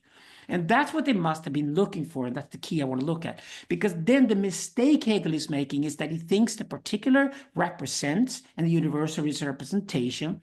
And because there is no universal is the negation of the particular, only a certain particular can step into the role and become the negation of the negation, and therefore take on the role of the universal. And Karl Marx borrows this and turns the proletarian into that figure. And because of that, he has to also create a dictatorship of the proletariat next, because otherwise the proletarian cannot become the universal, and therefore Marxism gets trapped in that idea. So the problem with Hegel here is that he's misunderstood. The universal was never about an identity. The universal was a means of communication. The Tower of Babel. You know, the Tower of Babel failed in the Bible. We're warned about it. But what we're warned about when the Tower of Babel fails and falls apart is that we're not supposed to create the Tower of Babel, because the Tower of Babel is exactly what shamans create between each other. The shamanic world must be a world where the Tower of Babel is intact. That's what I'm trying to get at. If that is the case, then that is an enormously powerful source of a patriarchy. And whatever patriarchy is later constructed in history must mimic that, imitate that, try to copy that for good or bad. But the original proper patriarchy is between male shamans. So that's the idea. So do you want to follow up on that right now, or good? The Pope, it's very easy to see how the Pope works. The Pope was simply God on earth, literally. So you can pray to somebody who then will talk to, you can pray to a saint who then will talk to God, or you can go and talk to the priest who then will talk to the Pope, and then the Pope will talk to God. So it's just replacements. It's just replacement so that you can believe in the God. So the Catholic system worked really well like that. But basically the Pope as an institution was also an imitation of the emperor. It's an imitation of the Persian Empire trying to be, and it's an imitation of the Mohammedan Persian Empire that the Romans imitated, and therefore they created the Christian Pope, which has nothing to do with the New Testament or with Christianity. Well, it's the cult of the Caesar. It's the cult of Caesar, exactly. It's the cult of the religious Caesar. Exactly. That's what it is. I don't think Catholics even disagree with that today. They would probably agree with that. So you want to leave it that you're welcome to return. We still have half an hour to go. I just want to bring in Owen. I see Owen up in the queue, but I just go on. mentioned one thing with the passion and the shamanoid is integration, and in Vajrayana, you know, you're the world taking in an archetype to then produce a passion. And live that in the world, as opposed to going away. You're integrating and then representing. So exactly. So for example, if you've integrated and finally arrived at an archetype you can develop, you can live with that archetype every day, the next 20 years of your life, be totally devoted to what you're doing and be totally focused on what you're supposed to do. That's what we're dreaming about. It's called flow these days, but flow is just being sold as a state you're supposed to be in, which is, again, just shortcutting the whole thing. Spiritual bypassing of the worst kind. No, what it is to find your archetype, is to find at least maximum 2 archetypes that are you. And they're both contributive towards the socium, meaning the shaman is contributive to the socium by being outside the socium.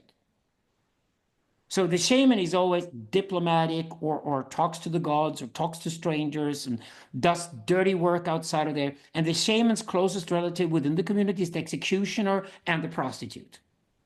Why? Because they also do the dirty work. They know they need to do the dirty work and they're never thanked for it and they don't care. They're self-recognizing. The typical example of shaman people is that they're just like, no, leave me to do my shit. I don't need your recognition.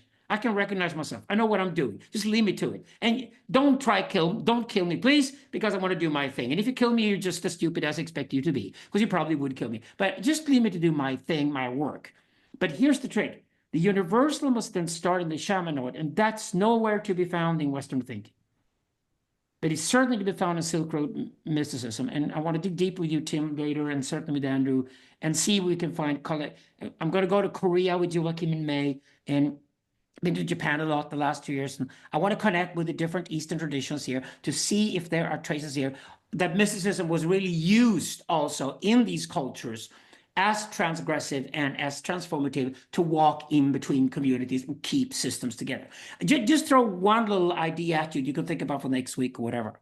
Isn't it striking today, speaking about the pagan project, about nationalism, isn't it striking that proper nationalist cultures like Sweden are the most secular of all?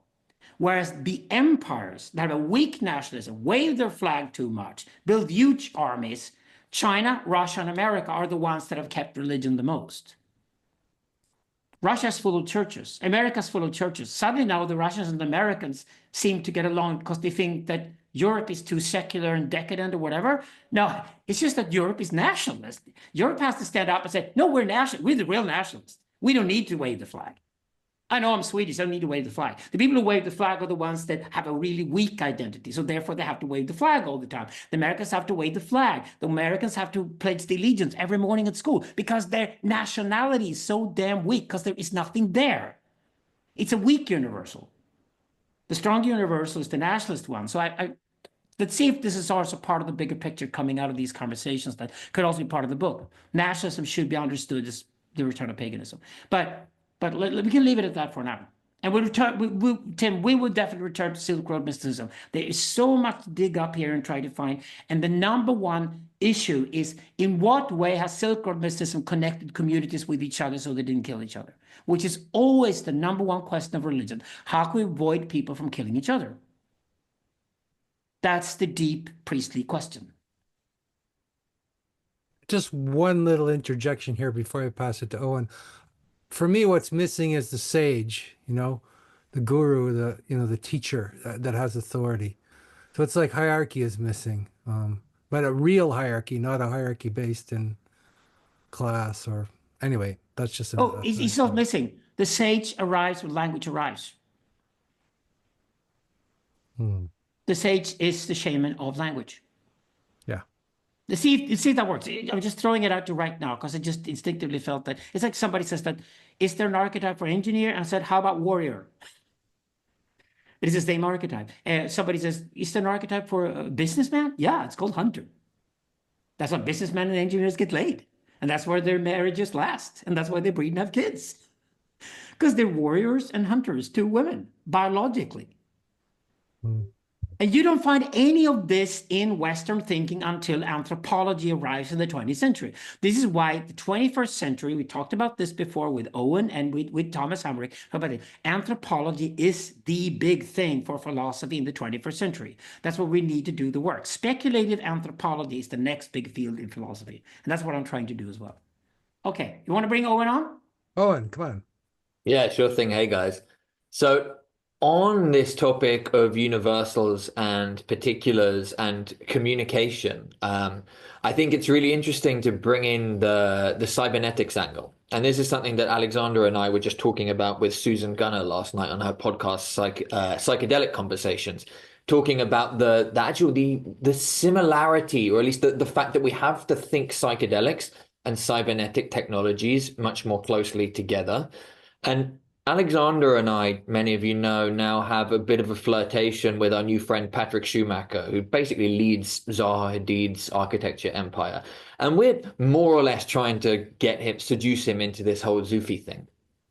But he's written these great long books on architecture in the 21st century, and he writes chapters and chapters about softwares and the ongoing processes of software development and how these are highly nuanced and complex communication technologies that these incredibly specialized groups of architects learn and communicate with that nobody outside of a very small niche can use. But these are not languages in the form that we think of, like French or English or Spanish. They're completely different, essentially computerized programming languages, cybernetic languages for interfacing with machines. And they get more complex and change and evolve and have competitions between them every year. And there's always a keeping up with it.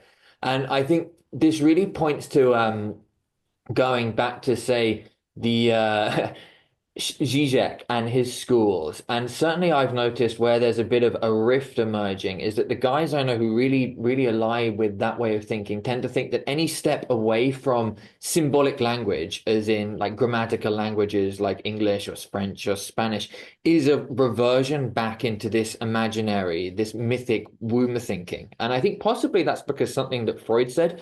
I'm not sure. That might be there in Freud. It might be not. So I don't want to tar him incorrectly, but it might be there.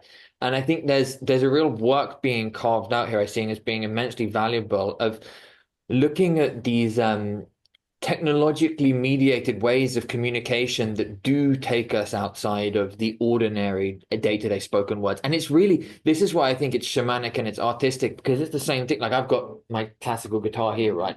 Why can I go to Naples and play with a guy who doesn't speak a word of English and I don't speak a word of Italian, but we can still talk to each other and get what we're saying precisely because we've just jammed together for an hour or two, and then we can leave and hug and go, brother, I can't wait to see you again, and feel this intense brotherhood despite not having a fucking clue what's coming out of each other's mouths. It's precisely because of the mediation that these communication technologies that have other languages, I don't even know if language is the right word, they have other communication forms that allow it. And I think that's where the psychedelics comes in as well, is that you can share these psychedelic experiences with strangers and you start to see things together, even if they're not ordinary categories that fit into the basic stuff of everyday language. So that's my contribution to this pot here. Wonderful, Owen. It's great also. It's just, you can go on and I can contribute back. Totally agree with you. So, in narratology, we got logos and the mythos and the pathos. And the problem here is that some guys are so strong on the logos, the pillars of mentality, that they want to turn the entire world into logos. And because they get powerful and influential through language and through their books, they get even more influence. And then if language isn't exact enough, they can just move to mathematics. And then they get the perfect Platonist language, which is the mathematics. So, whereas language with Derrida, with difference, moves every time. So language moves and moves. So every word moves. When you add a new word, the rest moves. Just like in emergence vector theory reported in Cybernetics, that if you add a new emergence, then the entire emergence vector theory has changed.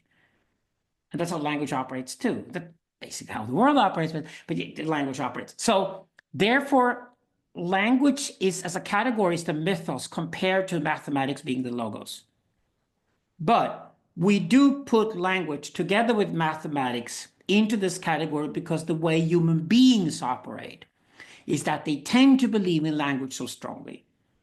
And Derrida's 20th century, so they don't understand that words move. They believe that words are fixations in time. They believe in words as eternalization, just like numbers. It's just that for convenience, for science sake, we invented mathematics and started using mathematics for eternalizations that can be eternalizations over periods of time, whereas words can't. But we can believe that they do.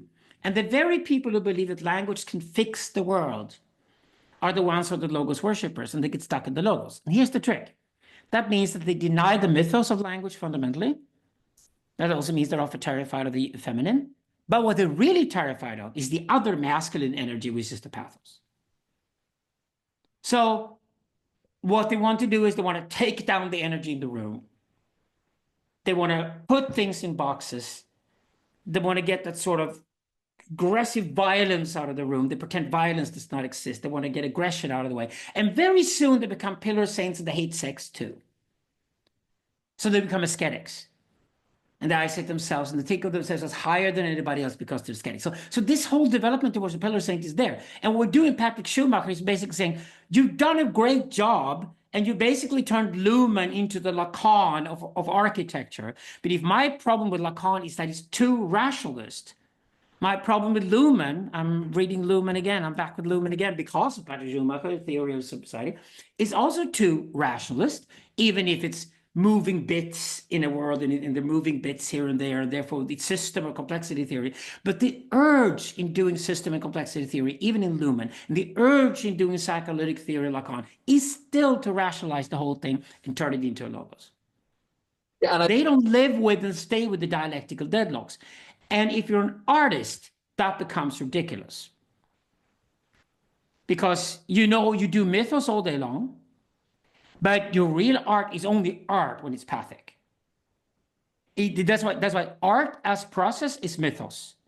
Art as event is pathos. And art is not interested in logos at all. And what I plan to do in the book, just to answer to that, is that I've discovered, I've said before to Alex Sebert and others in conversations that, okay, so Hegel unified ontology and epistemology and turning it onto epistemology, therefore he got us out of the Kantian deadlock and we saw the world forward. And then we just said a couple of years ago, well, the fun thing we should do 21st century is try to develop an ontophenomenology. You know what I believe? I believe ontophenomenology is impossible because man cannot fuck himself. He needs the woman to fuck woman. Logos and pathos are temporarily unified in the mythos, but they're not the mythos. They're irreducible to one another. What the architects and all these guys, the rationalists, are terrified of is that the pathos will come and eat them. They're terrified of that the barbarian will storm into the room and kill them with a sword and don't care shit about psychoanalysis or care shit about architectural theory.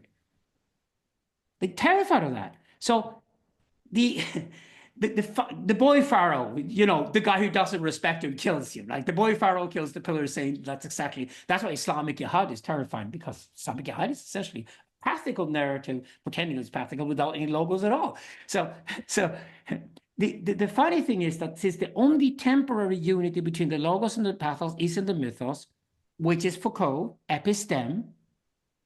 Okay, there's no deeper knowledge than episteme. It's a Nietzschean Foucauldian concept, episteme. The epistemology is tied to mythos. There's nothing deeper than epistemology, and epistemology is always an abbreviation and a description of truth for as far as we can know the truth, since the truth is always changing anyway, because reality is changing the truth.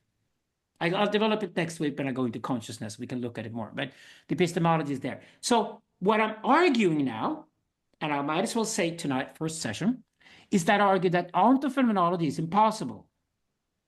But since ontology and epistemology can be unified, what's really interesting is to see if epistemology and phenomenology can be unified. And what's funny about that is that it's Owen Cox, Alex Eber right there, because it's beyond language, but it's art. How else could you unify mythos and pathos? It's the sexual act in its purity, in its confusion, and its violence. That's what it is. The unification of so there would be such an ugly word for it. Epistemophenomenonology. It's so ugly, we can't have it. Let's just call it art for now or something like that. Art with a capital A. Let's put it art with a capital A. But the funny thing is that if this is correct, if ontology and phenomenology are irreducible to one another, can never be unified, and that's the point, because the direct experience of reality and the way we were to rationalize it must be separated, or else they do not make sense. Eternalism and mobilism can never be the same thing. If that is the case, if the boy pharaoh and the pillar saint should be kept to themselves, separated, and given archetypal roles in the tribe, and then somebody else should lead them and see if they can do their job. If that is the case, then there is the possibility that epistemology, mythos, and the phenomenology, pathos, can be unified into one category. It hasn't been done philosophically.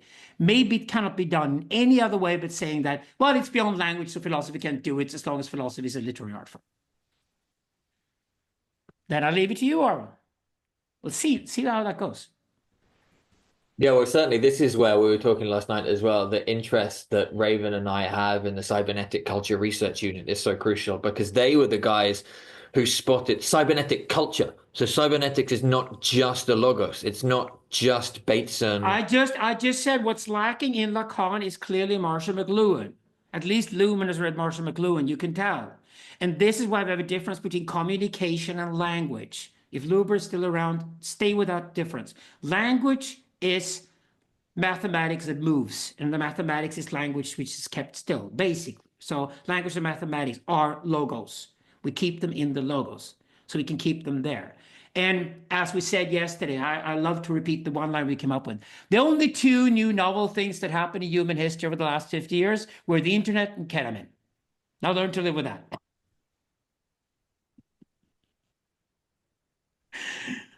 All right.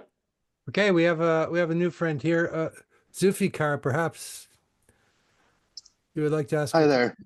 Yeah, thanks. Thanks, Alexander. Super interesting.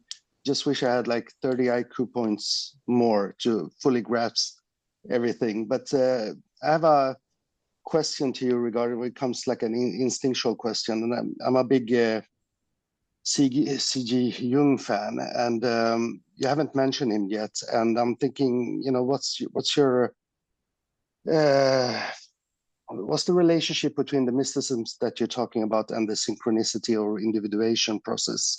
Could you, like, is there a connection there? Because on a personal level, it certainly is. So. Yeah, I've been cursed already. Some of my friends, like Alice Adeg, have been looking into the Zufism project, already said that you're going to return to Jung with this book. I think there's a gold mine there, so I'm glad you bring him up. He's certainly circling around all the time. And, you know, a lot of the work we're doing, archetypology, for example, you're also involved in the men's movement in Sweden. You do great work, by the way, Zufika. Glad to have you here. And the work we're doing there, for example, we do archetypology. We apply it now on people. And that's why I said before about Victor, if he goes into the military, for sure, he should go in as a military anthropologist. So the trick is here, we do a lot of Jungian work already. We're doing it. I'm not sure I'm that interested in synchronicity or you know, as soon as you try to turn Jung into an astrologist, or he sometimes made the mistake himself. He was an artist. He was wild and crazy. It's Gurdjieff, you know. It's like I love Gurdjieff to bits. Andrew and I be talking about Gurdjieff all the time. I return to him all the. Gurdjieff is a Zufi. Jung is a Zufi. That's great. Sufika, you Sufika, you got Z there as well. Yeah, exactly. I'm going to tell you the whole synchronistic why don't we refer to once, Jung and Gurdjieff as Sufis? Because they are really Sufis. They really are Sufis. You know, they're way beyond language many times. They're doing transcendence. They're doing instinct. They're all over the place. But they're also a bit confusing because they never really managed to systematize their thinking. So compared to the guys we just critiqued here, like Lacan and Luhmann, they're not rationalist enough. So they're dancing in a very artistic space. They're certainly located between pathos and mythos.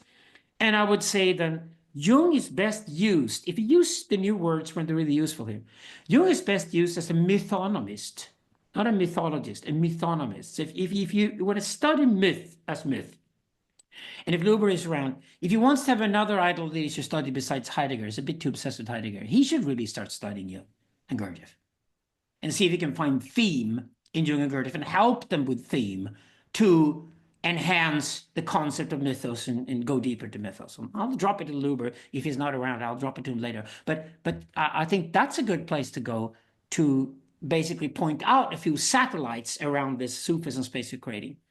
And we can put Jung and we can put Gurdjieff there. We can say they're minds. That means they got minds and they got gold in them, but they're not gold metal. You got to take things out of there, study them, and somebody will be like, oh, it's a bit rubbish. It's a bit like when I do Freud. It's like people ask me, so about dream interpretation. Well, that's the bad Freud, because Freud wouldn't know. Maybe dream science would have been huge 150 years later, but it's not. Because there's not that much happening in dreams, nothing more profound happening. But just sitting talking on a couch with somebody pretending not to even listen to you turned out to be really useful, and the entire fucking psychotherapy industry is built on it. So Freud did other things that were amazing and were incredibly productive, and there might be something dreams we don't know yet. But I would be careful to look at Jung as like, okay, so the first things that come to mind will be synchronicity, for example, and archetype. Well, archetypes certainly, but to be honest, the archetypology we're doing, and John Sedgwick has been out about that, is actually pre-Jungian. It's not the way he did archetypes, which sort of walked off into fairy tale territory quickly. It's much more thorough in the way we assumed in psychology before Jung that there were different types of men and different types of women, and these characters were probably tribal. It's just that when people were leaving the countryside to move to cities, they didn't want to hear that they were tribal. Tribal wasn't in 100 years ago because everybody was busy becoming an urban and enlightened and secular, whatever. Right now, they're ready to listen, so the whole dialectical turn can go back to archetypology. But thanks for bringing it up. And if you're around, Sofia, if there's anything that you've done as a Jungian with Jung that would touch in these conversations, please come back to the conversations here and remind me. I would appreciate that. Thanks. Thanks. Thank you. Just one term I wanted to say before when Owen was speaking. In again, and this relates to our talks with Tim. The Twilight language is very big in Vajrayana. They call it the Twilight language, and it can be a bunch of syllables like hum and pet, and they don't make any sense except as sounds, but they have a certain effect. So there's sounds that have effect. They're even pre-music. Like they're very strange. It's a very strange tradition in that way. So I think Twilight language is a very good way to look at what happens, inside, let's say, inside the tantric realm. It's the language of the Dakinis. It's called. If we had Anyway. something like psychedelic poetry, it would be something similar to that. I wouldn't say it's poetry. Poetry is too close to language, too tied into language, too within the domain of language to really be Twilight language. I think Twilight language is an amazing term, and it proves you can really tell how a guru walks by you and says that no, don't speak language, don't think language, back to Twilight language. Dear Because in Twilight language, you're not doing meta language, as Luber pointed out. No, it's like you're doing proto language, as if to avoid going into the domain of language. Yeah, and I also want to make the connection between what Owen was saying and cybernetics, because I think there's something Twilighty about that kind of language as well. So anyway, I thought that's a very interesting connection. I'd be careful to say that because cybernetic language is basically computer language for programming and things, and it's actually much more mathematical than it's linguistic. It's actually the other way. I would say proto language, like a perfect example of proto language is the fucking Pentecostal Christian churches and they're fucking speaking in tongues. Have you recorded speaking in tongues? Yeah. Okay, Yeah. they claim they speak foreign languages. They don't. They babble. Everyone of them. Blah, blah, blah, blah, and it sounds like foreign language. It's like, but like there's a child, often a child pretending to speak a language it doesn't speak, right? But that's not Twilight language, because Twilight. No. It's a has an vulgar actual- version of Twilight language, but the attempt is to have a Twilight language. Okay, got it. But because that'd be ridiculous within the Christian domain, they claim that the spirit came to them and therefore they could speak foreign tongues, which, of course, looking at it here, is imitating shamanism. Which religion is full of? But it's dead religion in the Pentecostal church when you speak in tongues. But the speaking in tongues process is that you're pushed to it. It's an evangelical preacher pushes you to it. Oh, you dare. And suddenly, blah, blah, blah. And then he embraces it. Yeah, now you're speaking tongues. Blah, blah, blah, blah, blah, blah, blah. You speak nonsense. I think the Hegelians should try that sometime, just for an experiment. Well, let's just put that the Christians in their place. At least this is more alive in Christianity than most other rituals in Christianity. That's exactly what Pentecostal Christianity is attracting so many millions of people. Pentecostal Christianity is now fighting with Catholicism over being the last forms of Christianity left. Why? Because it has an element of shamanism. One of them is imitating television entertainment, and the other one is imitating some kind of archetypal power structure, which is what the Catholic Church and the Pentecostal Christians are doing. And somehow they've managed to fuck kids in between and come out as pedophiles, and still their religions are growing. So they're doing something right. But speaking in tongues is precisely an example of an imitation of a shamanic practice, which is therefore we can prove probably universal. That means Twilight language is a Tibetan version of something that occurs universally. And this is when it gets interesting. If we can prove that shamanic language, if there's a specific shamanic language or an approach to language, which is kind of nonsensical proto-language, which does not carry meaning from one person to the next, but might carry feelings or something like that in between people, and does not try to be poetry and play with words, because that's kind of a power game, as a poetry is. It doesn't even try that. if it's reduced to something as minimal as that, it's really there to train people to not go to language at all, as if they could come to realm, which is beyond language, and connect. Yeah, but it Which does must be actually. fiendishly hard, but it's priceless. The reward for the entire soul sound is priceless, because if we can communicate with each other without killing them, that's the ultimate price. Yeah, I think just back to the connection I'm making with with Owen, what Owen was saying is that there's actually a code there, right? So it's not just babble. There's often a code there. It might not be very easy to decipher or understand it. That's all I wanted to say. Yeah, and I think this is where Nick Land would probably agree. I think you're onto something, Andrew, in that if there's a Twilight language between humans, then why not say there's also a Twilight language between humans and machines? Like when I interact with a computer, I'm not thinking or using the English language, but I'm using a system of signs and codes that triggers it to do things, and often quite complex things. No, that's language. That's language according to Derrida. Okay, what using a That's how language is different from mathematics. So in language, difference means that there's a shift in everything in meaning a language. So language is alive in a sense that mathematics isn't. So whereas language is eternalism, then mathematics is eternalism, then language is the dialectics of eternalism, mobilism. So it's a constant interplay with units that are in movement and units that are fixed. And that's exactly why language can produce poetry and mathematics can't. That's why language can produce philosophy and mathematics can't. That's why language can be art. You can get art out of language because you have constant shifts all the time in language, and therefore nothing ever means anything permanent in language. Language itself is in flux. So I think that's more what you're describing, which is different. Twilight language is a negation to language in the sense the problem with language needs to be dealt with spiritually.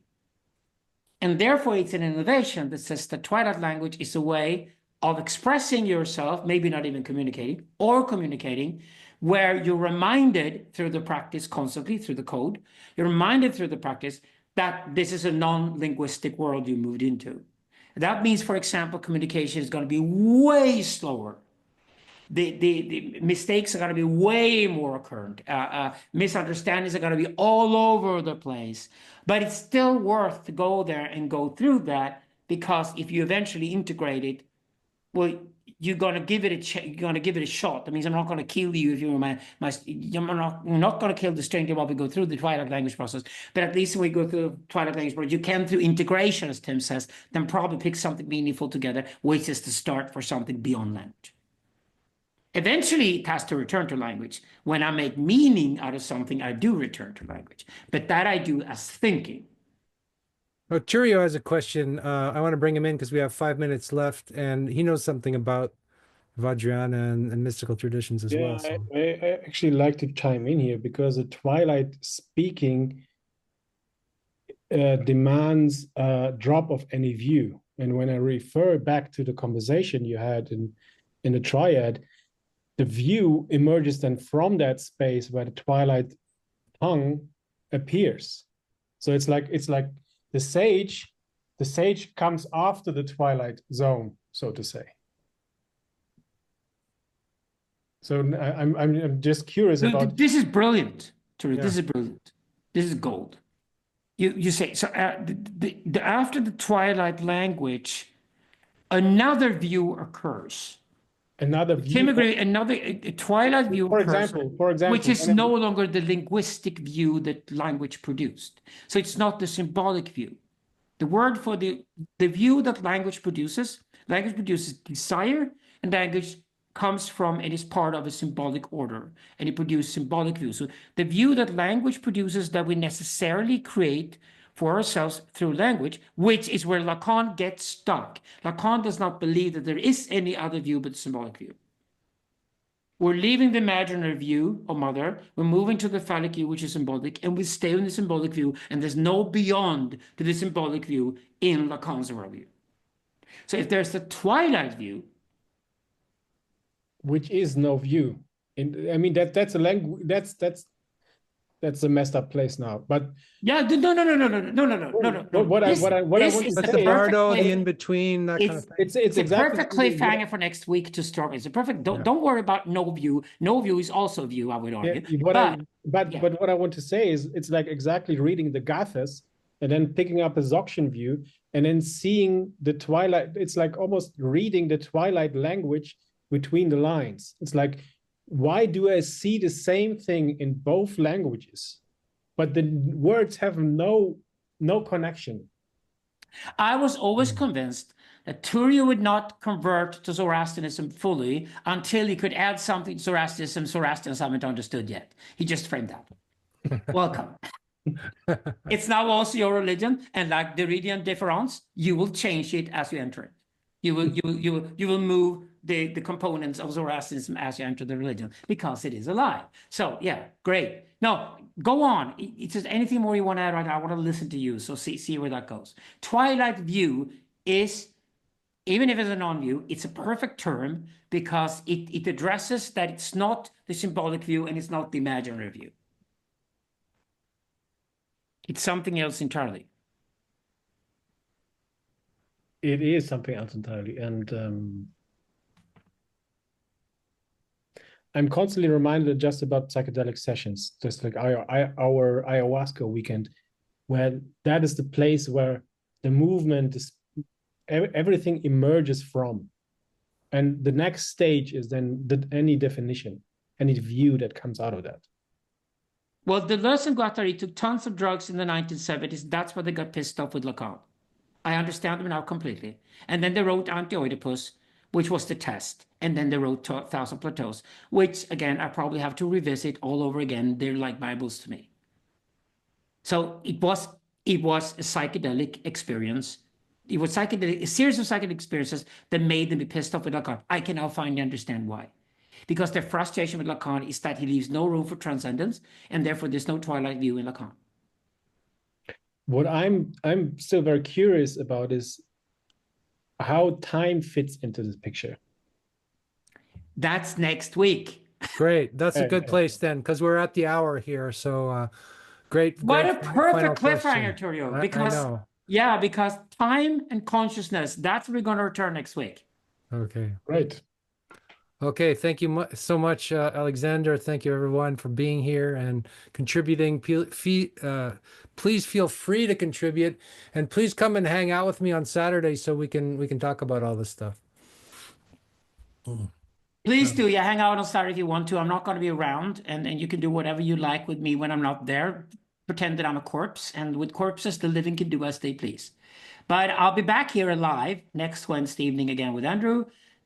For the second of our 3 sessions, and I'm overjoyed. This was everything I'd asked for tonight. I'm totally thrilled, and thank you for being here and contributing. And yeah, as you can see, you're already part of the project. So we're staying with Zufism, even if we are right now creating a patriarchy.